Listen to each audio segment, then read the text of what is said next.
Welcome back. In our previous video, we talked about the advantages of Excel over other spreadsheet applications. We got to see what Excel can be used for in data analysis. And so in this video, we're going to move on and we're going to be talking about the different parts of a spreadsheet. Now, when you launch Excel, it takes you to this screen, this page called the Start screen. And there are two ways you can begin to work on Excel. You can either click New and select a blank worksheet, or you can just select a template from the list of templates that are shown here. But we're not going to select a template, we're going to click on the blank workbook. So when the workbook opens, it opens up to a worksheet, and the worksheet is where you do all your data entry and analysis in Excel.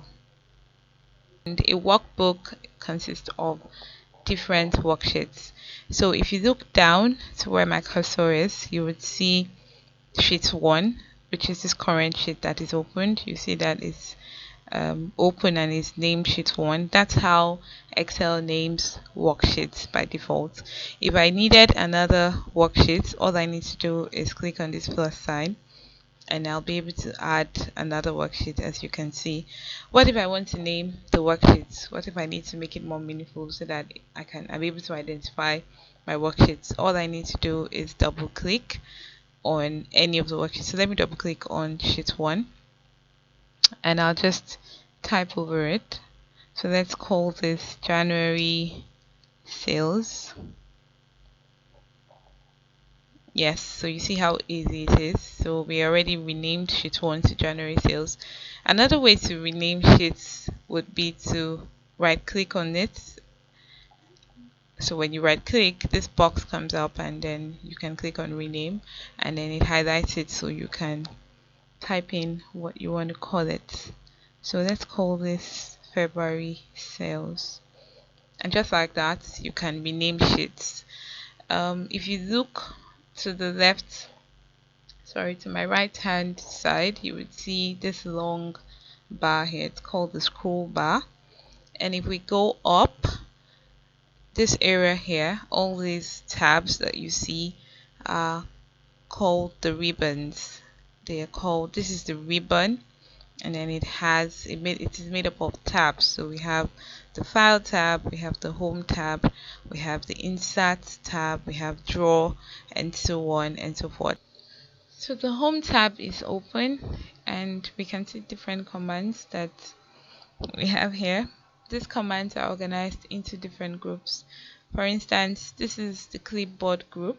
Here we have the font group, and then you see how the font group has all the different commands that you can use to make edits on your data, maybe on a text, on a number or something. Here, for instance, this is the font style, so you can change your font style to different, to anyone you want from the list. If you click on that drop arrow here, you can change the size. You click on any of these figures and then it can change the size of your text or whatever it is that you have typed in. So we have all these different commands that are organized into different groups. If I clicked on insert, where you can insert a table, you can insert a shape, you can insert a chart, you see that they're also organized into groups. So we have under tables group, we have pivot table, we have recommended pivot tables. Under the charts, we have recommended charts. You see all that we have maps, and so on and so forth. If we clicked on view, for instance, you'd also see that the commands are organized into different groups. So yes, so the ribbons have commands that are organized into groups. And then at the top, just above the ribbons, we have the quick access toolbar, and it just basically gives you access, quick access to things that you can use while you're working. So this is the save. You can just click on it and your document will be saved. This is undo. You wrote something that you didn't want to write, or you mistakenly did an action, you can just undo it. This is redo, and then we can include more commands. If you click on the drop down arrow, you can just click here. If you check this box, you see more commands. If you click on it, it opens up, and I can add more commands. Say let's add copy, for instance. Let's add copy.